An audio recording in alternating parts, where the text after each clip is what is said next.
Head coach Darian Devries and Indiana basketball have started practice ahead of their trip to Puerto Rico, and we have some huge updates.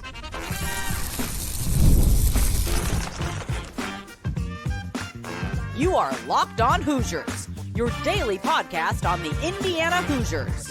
Part of the Locked On Podcast Network, your team every day.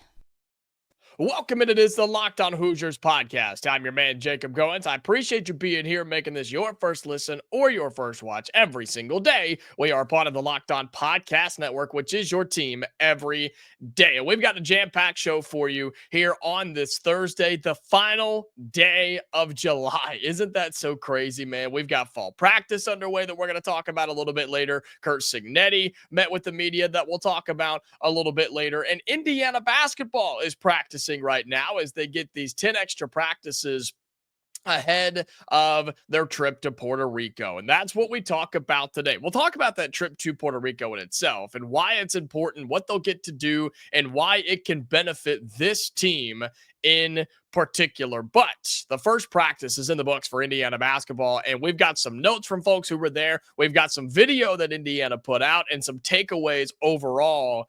Man, this team is going to be a lot of fun. I know that there is not a whole lot of hype outside of us, right? Outside of people that cover this team. And look, to be quite honest with you, seeing how you guys react, there are a lot of IU fans that are still hesitant on this team in itself. And I totally understand.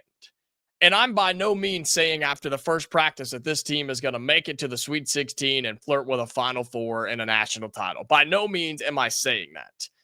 What I'm going to go on and what I've kind of gone on with the roster itself, just on the size and the dimensions of these players and the experience of these players, is that this is going to be a fun team to watch, especially, and I don't like to do this, but especially if you're playing the comparison game to what we've seen in years past. This team's going to look completely different, man. It's going to look so much different, so much faster, so much crisper, and just a lot more fun. I think they're going to execute at a much higher level than what we've seen under previous coaches. Yeah, I'm saying previous coaches, okay? I just think this team is going to look and be built so much different. I think they are built differently, just from a size and speed perspective compared to what you had a year ago. It should look different than last year. And based on the notes from day one at practice, speed is key, right? It's key. Speed is noticeable here. And everything that this team does, whether it's running the offense, getting up and down the floor, moving to the basketball, fighting back off an on-ball screen, getting a rebound, finding a body on a rebound, whatever the case may be, speed is going to be a focal point for this IU team, which tells me, hopefully, there won't be many teams that are in better shape than we are, and there won't be many teams that can keep up with us over a 40-minute basketball game. That's what I'm looking for. That's what I'm hoping for, because if that's the case, then you give yourself a chance to be in every single basketball game. But again, a lot of focus in practice about defense, which we figured that would be the case, right, with Darian Devries and his defensive mindset, his defensive background. A lot of communication, a lot of talking on every single thing. You can hear it in the video that Indiana basketball put out on social media. We're going to talk about that a little bit more in just a little bit, but you can see it, you can hear it, you can feel it, right? They want to lock in on the basketball. They want to make sure that everybody knows where everybody is and make sure you know where everybody's going and what happens if this happens, what happens if that happens, who's going here, who's going there. That is crucial for a new team like this. With a bunch of new players who have never played together, you have to communicate, especially on the defensive side of the basketball. So really excited to see that, really love to see that. And I think there's still a ways to go, probably defensively, just in terms of the effort and communication that this team is going to have to use. But that's what this Puerto Rico trip is going to be about. And we'll talk about that in our second segment. But overall, man, I think I'm really excited about this roster and just the potential that it has. And then you flip to the other side of the floor on the offensive side of the basketball, right? And this is kind of going off that video that Indiana basketball posted on their social medias. Man, this team's going to shoot the basketball. Just be ready for that. This team's going to shoot. You didn't see this team shoot threes last year. Don't worry. They're going to make up for it this year. And I think it's going to come from several different players. I think Lamar Wilkerson's going to shoot. Connor Enright, the DePaul transfer, is going to shoot. Tucker DeVries. You've got Trent Sisley, who, by the way, looked really freaking good in that video, okay? Looked really, really good at everything that he did as the lone freshman there right now. Reed Bailey is going to shoot threes. I think somebody like Josiah Miles could be shooting threes. I think Nick Dorn could shoot threes, which he didn't practice. More on that in a moment. But overall, man, this team is going to be shooting the basketball, whether it's in the half court, in transition, 2-on-1, 3-on-2, whatever the case may be. This team is going to shoot from the three-point line. So just be ready. Just be ready for a lot of threes to be shot. Can't guarantee that they're going to make a lot of them. We'll just have to wait and see. But at least there will be volume, right? And with that, you feel that there's at least a chance that if you're down in a game, you have the opportunity to come back. Because look at last year. When that team went down by 15 or more points, even double digits, you felt zero confidence in them to come back. Now, they did a handful of times, but you know what I'm saying here. For a team that couldn't shoot the three ball, it took so much longer and so much more effort and many more defensive stops for you to make a massive comeback. Not with this team. If they can get hot, they can come back on anybody. Now, we don't want them to be losing, but you get what I'm saying here. For a team that has the ability to shoot the basketball and also the willingness to shoot the basketball and hopefully an offensive game plan that encourages them to shoot the basketball. And so I saw a lot of that between practice and this video, man. I just think there's a long way to go with this team. There's no doubt about that, but there's no shying away from the athleticism and the skill sets that each one of these players is going to bring. One update on practice on guys who actually did not practice, Nick Dorn and Jason Drake, two of our transfers on this team. Darian Devries talked in his press conference about the fact they're dealing with minor injuries, so they're holding them out for now.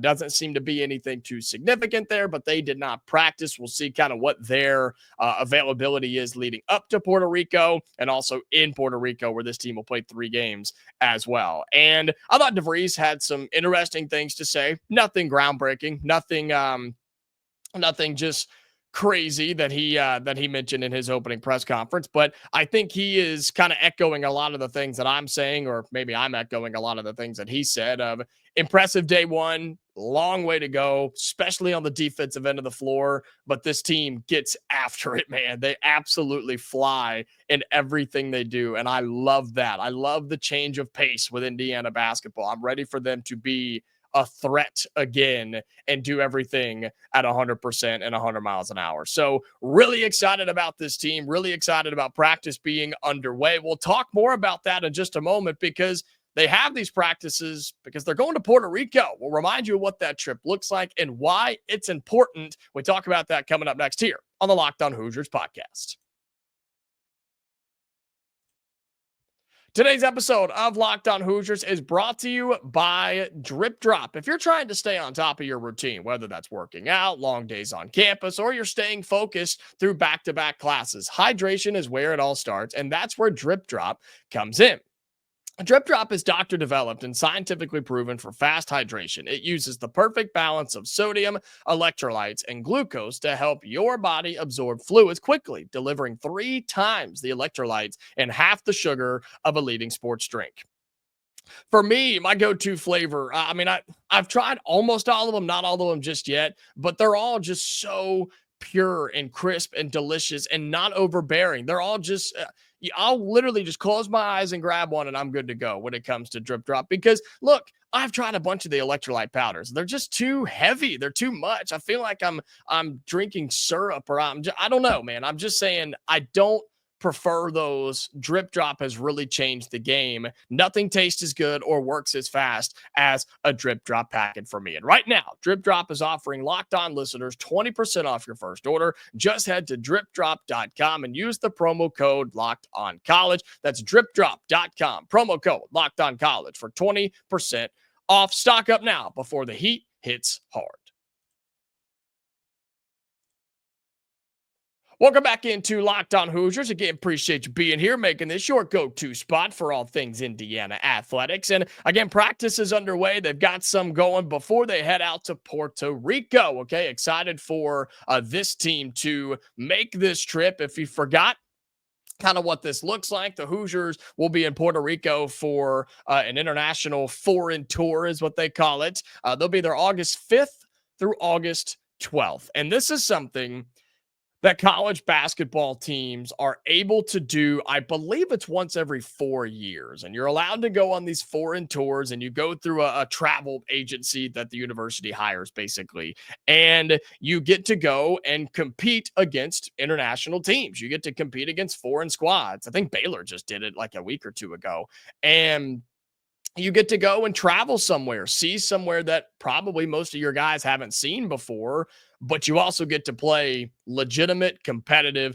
basketball for the first time this season. And not every team gets to do it every year. Again, I think it's on a 4-year rotator that you're allowed to do it. Not every team takes advantage of it, but I'm glad that Indiana is doing this. And so that'll be August 5th through the 12th. Just a reminder, they're going to play the Puerto Rican All-Star team to open up, right? So they'll play that game on August 6th. Then they'll play a team called Mega Superbet, which is a team in out of Serbia who's going to travel over and play. In Indiana, actually, the university and the athletics department actually put this stat out here. I didn't know this. They said they've produced 16 players drafted into the NBA since 2014, that Mega Superbet team. That includes just a, 3-time MVP Nikola Jokic, an NBA champion Nikola Jokic. He's kind of good. Don't know if you've heard of him. Also, Ivica Zubac is on there. How about that? And then how about that? Nikola Jovic on there as well, who got drafted a couple of years ago, I think. So you're going to play that Mega Superbet team twice. You'll play the Puerto Rican All-Star team as well. And so in terms of talent, you're going to play some good dudes. You're going to play some good teams. And man, I love watching international basketball because talk about fundamentally sound. Talk about not making mistakes.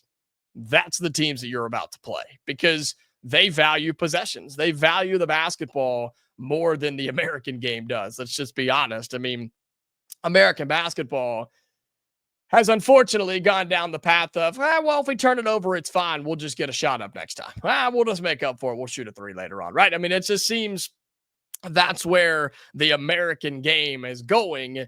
And in international ball, they don't play that way. They are still old school. We value every single possession. We're going to use the clock. We're going to move the basketball. We're going to communicate. We're going to make bad cuts. We're going to set off ball screens. We're going to find the open man. And then we're going to get back and play as much defense as we need to, right? That's just what international basketball is. And Indiana gets to go up against that. And I cannot stress how important this is for this particular Indiana team to be able to make this trip. Think about this for a second. Brand new coach, brand new staff, brand new team. Not a single player returning from last year. Not a single player has played with each other, right? And so rather than having to basically bank on practice, right, and hope that your guys gel on and off the floor through the first few weeks before November, you get an opportunity to do it 3 and 4 months in advance, right? August, September, October. Yeah, 3 months in advance ahead of everybody else. You get to bring your guys together, travel to a different country. I know it's part of the U.S. technically, but to a different country, right? You get to travel out of the continental United States and you get to bond, you get to gel, you get to hang out. You're going to be there for a week and play 3 really fun, competitive basketball games. That value cannot be overlooked. That value, there, you can't put a number on it. You cannot put a dollar amount on just how crucial that is for this team to get a chance to play together for the first time early before you get to the regular season. And so you get some of these extra practices, which are going to work out some of the kinks. You're going to get over there and you're going to get to play these games, which I've seen a lot of people asking if they're going to be televised. I have not seen anything like that yet. I I would hope that they would stream it somehow. I haven't seen that. If I've missed it or somebody else sees it, please let us know. I haven't seen that yet. I'm assuming they will give some more information on that, but um the fact that you get to play these games, man, it's just crucial because now you get to bond on and off the floor. We know how important it is in basketball, or hopefully you know how important it is in basketball when it comes to knowing what the other guy is going to do, knowing what your teammates are going to do, knowing how they think, knowing how they act, knowing how they respond, knowing how they communicate. And a lot of that happens outside of the gym. A lot of that happens in the hotel room or at the restaurant or on the bus. Like, that's what you get to do on this type of a trip. And so, with a team that's made up of brand new players who have never seen each other before, you cannot put a value on what they're going to get out of this. And I'm sure Darian Devries and his staff are just absolutely pumped to get this thing started and get back in the gym, which they are right now, and then get to Puerto Rico and just see where you are. And look, at the end of the day, the results of these games doesn't really matter, right? I mean, who cares? If you lose to the Puerto Rican All-Star team, okay, cool. If you lose to a team called Mega Superbet, okay, cool. Who cares? They're a good Serbian team who have played together their entire lives. It doesn't really matter what the result is. These games are more about, all right, let's find a starting five. All right, let's see what you got.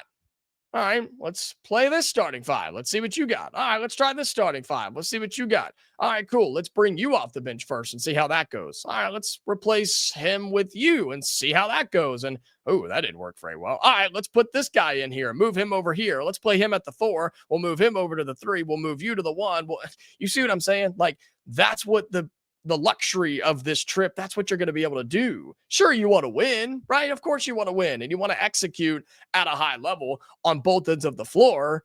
But that's what this trip is all about, is to bond on and off the floor and just figure out what the heck you've got. And that's what Darian Devries and the staff are going to do. You have the opportunity to play stress-free basketball, kind of. I mean, I'm sure DeVries is going to be hard on him. And again, you want to win, but you have a chance to figure out, okay, can we play Reed Bailey at the 5 all the time? Can Sam Alexis play the 4? Do we need him to move down to the 5? What's our guard rotation going to look like? Is it going to be Tucker DeVries at the 3 the entire time? Can we bring in somebody like Connerway? Are we going to have Nick Dorn and Josiah Miles or Jason Drake, apologies, who didn't practice in day 1? Are they going to be healthy?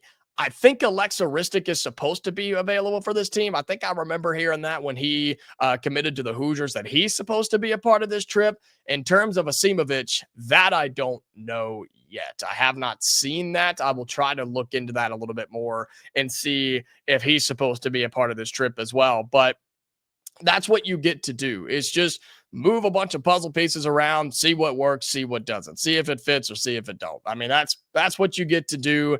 I'm excited for this, and hopefully we do get to watch these, or if nothing else, get some highlights. And I would like to see some lowlights, to be honest with you, to see what some issues are. And then if DeVries will meet with any media or kind of put out a statement or anything, or meet with us kind of when he gets back or something like that. So really excited for the Puerto Rico trip. Really pumped to see some of these videos and see practice on day 1. And man, this team's going to be fun. I don't know how good they're going to be. I don't know. We're just going to have to wait and see on that. But the talent is there. The size is there. The length is there. The ability, the agility, all of those words, it's there. Okay.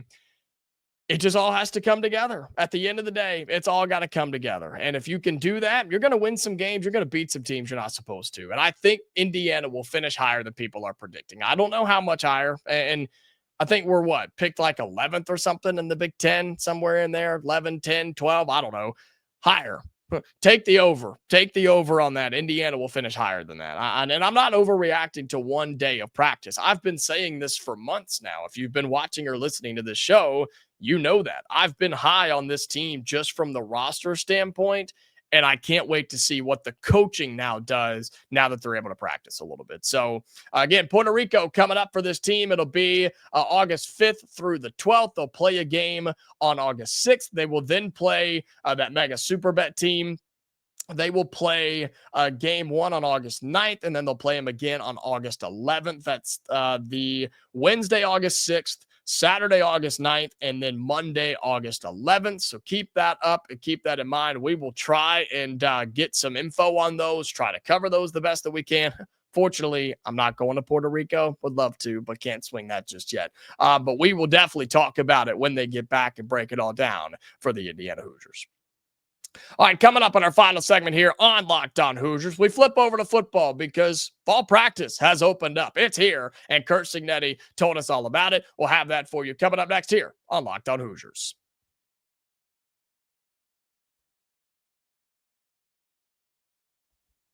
All right, final segment on Locked On Hoosiers. Again, thank you so much for being here, making this your first listen or your first watch every single day. And however you support this show, I say this every day and I truly mean it. However you support this show, I really, really do appreciate you and what you do, because with everything going on, there's a lot of places you could go, and I'm happy that you choose me. Okay. I'm happy that you choose this show. We're putting in a ton of time, ton of effort, and we're having a lot of fun. So however you support the show, thank you so much for that. If you are listening on audio, just make sure you're following us and have those notifications turned on. Okay. That's the easiest way, the best way for you to never miss an episode of Locked On Hoosiers, no matter what your platform is. And if you're watching on YouTube, you know the 3-step drill right here. Hit that thumbs up, like that video. Comment down below your thoughts on basketball starting practice. Who do you want to see more from on this Indiana team? Or your thoughts on Indiana football starting fall practice as well. We're going to talk about that in just a moment. And then if you haven't already, today is the day. We need 14 subscribers on YouTube. We need 14 to get to 6,000 subscribers to start the month of August. If you could do that, I would absolutely love it. That would be huge for me, huge for the show, huge for you to be a part of it. So hit that subscribe button. Really appreciate you. And again, however you support the show, thank you very much. All right, final segment here, Locked On Hoosiers. We're talking a little football as fall practice began, and Curt Cignetti spoke with the media, had some interesting things to say. Wasn't the most groundbreaking press conference in the world, but talked about the process, talked about, again, moving on from a year ago and treating this as its own season. Somebody asked him about expectations, and I thought his answer was pretty good. Just in terms of, he said, look, the outside noise, yeah, it gets louder. The expectations, sure, they rise after a year like last year, but you can't get hung up on that. And he said, I'm trying to get the guys to not be hung up on that too, and treat this as an individual season. And you would hope that that's the case for this Indiana team, because I've spoke really highly of this football team. I mean, the talent is just as good, if not better. I've said that. I believe that. I think you have gotten better at the places you needed to get better at. There's some position battles going on right now. The second cornerback spot, the safety rotation, the second linebacker, the rest of the defensive line, right? Who's exactly going to be on the offensive line? What does the running back rotation look like? What's that third receiver look like? Who's the backup quarterback? I mean, there's a lot of different options and position battles going on this Indiana team. But if you're Curt Cignetti, and he did mention this a little bit, the fact that you can't get hung up on that. We have to remain focused on the process. We got to remain diligent. We have to give 100% effort in everything that we do. And I love that from Cignetti. I really, really do. And he did talk about the O-line a little bit. Somebody asked him about Benson and Evans not being there in the spring. And he said that they hadn't watched tape at the time, but they were going to go back and look. And they were obviously not in pads on day one. So you can only go so far with the offensive linemen when they're not wearing shoulder pads. And so, man, I can't wait to see what that battle becomes with the offensive line. I've given you my predictions, right? I've given you my predictions. I have, hold on, I'm pulling it right here. I have Smith at left tackle, Evans at left guard, Coogan at center. I'm going Benson at right guard and Mikulski at right tackle. That's where I'm at right now. Could it change? Sure. But that's my prediction heading in to fall camp. This is where it was. Yeah. What are the differences and challenges from a year one like last year to a year two for a program like this? He was basically just asking, what's the difference from last year to this year based off your success? And he said, look, every year you've got to start over regardless of how long your tenure has been and what your record was the previous year. the expectation level on the outside is a little different, but I think one of the things we really got to do a great job of is staying focused on the things that affect positive development individually and collectively and kind of block all the other stuff out. I mean, he says all the right things, but here's the thing I love about Curt Cignetti. He says stuff like that, but you can tell that he also preaches things like that. He also teaches things like that. He also coaches things like that. This isn't coach speak. This isn't a politician. This isn't somebody that says one thing and does another, or just says what people want to hear so he can get off the microphone. That's not really Curt Cignetti. Not that press conferences are his favorite thing in the world. He takes advantage of them, but in a good way. But I think he really believes the things that he says. And I think you can feel that radiating from the players on this team. And so, in terms of players in particular, there's not a whole lot of information just because it's day one. He did have a pretty fiery response about Old Dominion, though. He was asked about the early non-con games with Old Dominion and some of those others. And he addressed Old Dominion, right? He said, somebody asked him, what do you do every day to get to the point where you want it to be in a short time frame? He says, I addressed Old Dominion in the team meeting, the first team meeting, because these Sunbelt teams are very capable. This is Curt Cignetti's response here. He says they have a history of knocking off P4, and he listed off like 5 of them. He says, when you play them early in the year, when they're healthy and they're all full strength, they're especially dangerous. He said, we are used to that at James Madison. He said, I'm not worried about anybody else. My focus is on camp, developing this football team, but we're 20 practices away from the opener, which creates a sense of urgency to get a lot done in a short amount of time with an eye on Old Dominion. I don't have my eye on anybody else. And he brings up a great point about some of these mid-major teams. Like, man, Old Dominion would love nothing more than to come in and spoil the Hoosiers opening game inside Memorial Stadium. Are you kidding me? They would love the Monarchs. They would love to come in there and upset Indiana. And it would just absolutely rattle the college football world. They would never, ever, ever let us hear it. Never let us not hear about it. I mean, we couldn't live it down. They would.